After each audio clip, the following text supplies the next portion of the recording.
संगठन की इकाई बनती है तो उसमें युवा मोर्चा के जिला महामंत्री के रूप में जिसको प्रभार दिया जाता है और सामाजिक सरोकार का यह कारवां आगे बढ़ता जाता है।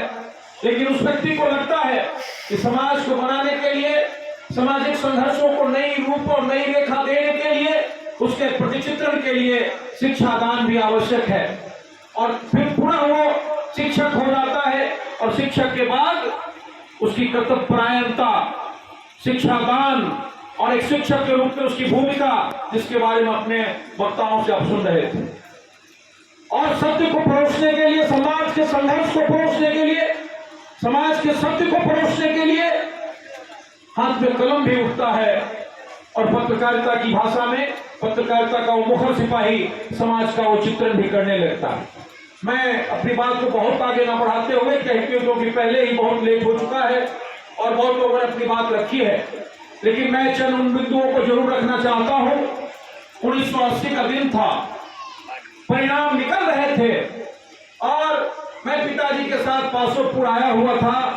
सस्ता दी 11 बजे इधर से जा रहे थे, हाथ में टिफिन था, शायद आगे कहीं किसी को देना था।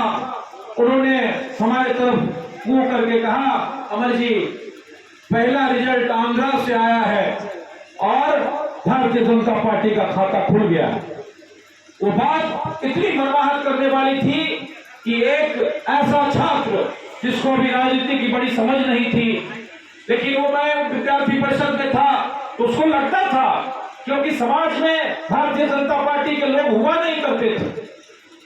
उस समय कांग्रेस के लोग हुआ करते थे, कम्युनिस्ट के लोग हुआ करते थे, लेकिन उस व्यक्ति के अंदर जिज्ञासा थी। उसको लगता था कि नव अंकुरों में नई पौध को सृजन किया जा सकता है।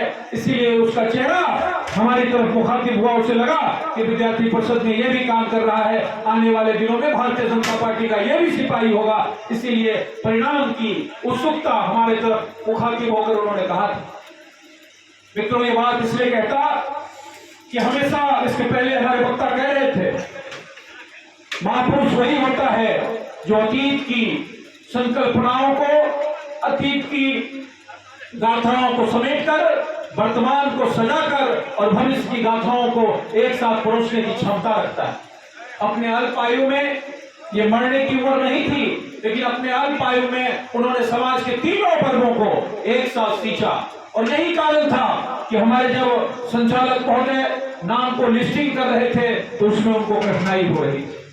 निश्चित है, आप एक तरफ सेवा का क्षेत्र, दूसरे तरफ शिक्षा का क्षेत्र, तीसरे तरफ सत्य का क्षेत्र, पत्रकारिता का क्षेत्र, संस्कार का क्षेत्र, सरोकार का क्षेत्र, और इन सारे क्षेत्रों को यदि पिरोकर कोई व्यक्तित्व एक साथ खड़ा होता है तो उसके व्यक्तित्व के चित्रण का निश्चित रूप से समय लगता है। उसके बारे में आकलन करना और उसका चित्रण करना कठिन होता है।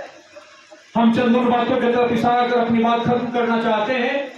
राधे बाबू बैठे हुए हैं, शिक्षा हमारी प्रायोरिटी में नहीं रही और हमारे सामने शिक्षाविद और प्राचार्य रहे और आज भी शैक्षिक जगत में जिनका बड़ा नाम है। मैं बड़े साफ कोई के साथ कहना चाहता हूँ, राजनीतिक दल अपनी सीमाएं में होगी, लेकिन कभी भी स्टेट के प्रायोरिटी में शिक्षा नहीं रहा। और ये अंग्रेजों के समय से जो एक चलन चला, उस चलन को आगे बढ़ाते बढ़ाते और वही रूप ढलता गया। ये बात सही है, एक शिक्षक जब विद्यालय में होता है तो वो इंजीनियर भी बन जाता है, ठेकेदार भी बन रहा है, और भोजनालय चलाने वाला, वो छात्रों को खिलाने वाला, वो भी उसके अंदर जिम्मेवारी है। मैं अधिवक्ता के रूप में जो काम करता हूँ तो हमारे पास दर्जनों ऐसे मुवक्किल हैं जो हेडमास्टर हैं और उन पर मुकदमा है, और मुकदमा इस बात का है कि उनको हिसाब में गड़बड़ी हो गई और ज्यादा पैसा निकल गया, कम का मकान बना, अब वो इंजीनियर के पीछे लगे हुए हैं। स्वाभाविक है, स्वास्थ्य तो गिरेगा ही, स्वास्थ्य तो गिरेगा ही। जब आप अन्न को, जब आप रसोईया का, दोनों का समन्वय करेंगे, आपका काम शिक्षा दान था। मित्रों, आज इस श्रद्धांजलि के समय पर मैं इशारे में इस बात को इसलिए रखना चाहता हूं कि समाज को बनाने का काम शिक्षकों का है, और शिक्षा जहां गिरा है, जहां शैक्षिक स्तर में तिरोहन हुआ है, वहां पर सामाजिक जीवन के मूल्यों में भी तिरोहन हुआ है। सामाजिक कार्यकर्ताओं में भी तिरोहन हुआ है, समाज की गति और दशा में भी तिरोहन हुआ है। इसीलिए शिक्षा को बचाना बड़ा आवश्यक है। हम जब आज सरिता जी को याद कर रहे होते हैं तो शिक्षा के क्षेत्र में जो विसंगतियां हैं, आप किसी सरकार के बारे में कह सकते हैं सत्ता आ रही है, सत्ता जा रही है।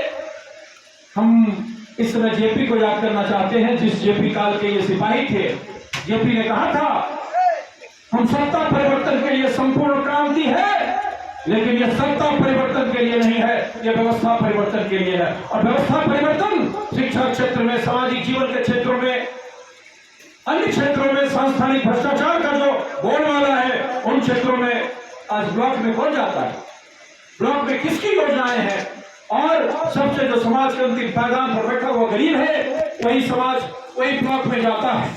और वो जब सांस्थानिक भ्रष्टाचार से मुखातिब होता है तो कितना दूर होता है। इसीलिए जेपी ने कहा था कि हम सत्ता परिवर्तन के लिए नहीं, हम व्यवस्था परिवर्तन के लिए लड़ाई लड़ रहे हैं। लेकिन दुर्भाग्य था, चाहे सरिता जी उसके सैनिक हो, चाहे हमारे रामजीवन जी सैनिक हो, या आज के दिन में जो नाम नहीं लेना चाहते, जो पटना में है और जो दिल्ली घूम रहे हैं, ये सारे सैनिकों ने सत्ता तो परिवर्तन किया, लेकिन व्यवस्था परिवर्तन के लिए उनके पास कोई सोच नहीं थी। मित्रों, सामाजिक जीवन में, राजनीतिक जीवन में आप जब काम कर रहे होते हैं, सामाजिक कार्यकर्ता के रूप में काम कर रहे होते हैं, और जब आप सामाजिक परिवर्तन के उस धार को आगे बढ़ा रहे होते हैं, उसे तीखा कर रहे होते हैं, उसमें धार दे रहे होते हैं, तो एक आत्मिक संतोष होता है। और जब आपको लगता है कि हम उसी रटे रटाए दौर में हम समाज के उसी पहलुओं को और राजनीतिक दल के उसी संकल्पों को ढो रहे हैं, तो आपको लगता है कि हम एक विधा को आगे बढ़ा रहे हैं, हम उस विधा के एक सिपाही हैं। इसलिए हम इसलिए पुष्पांजलि करना चाहते हैं सरिता जी को कि उन्होंने जब जब जिस विधा को छुआ, चाहे वो सामाजिक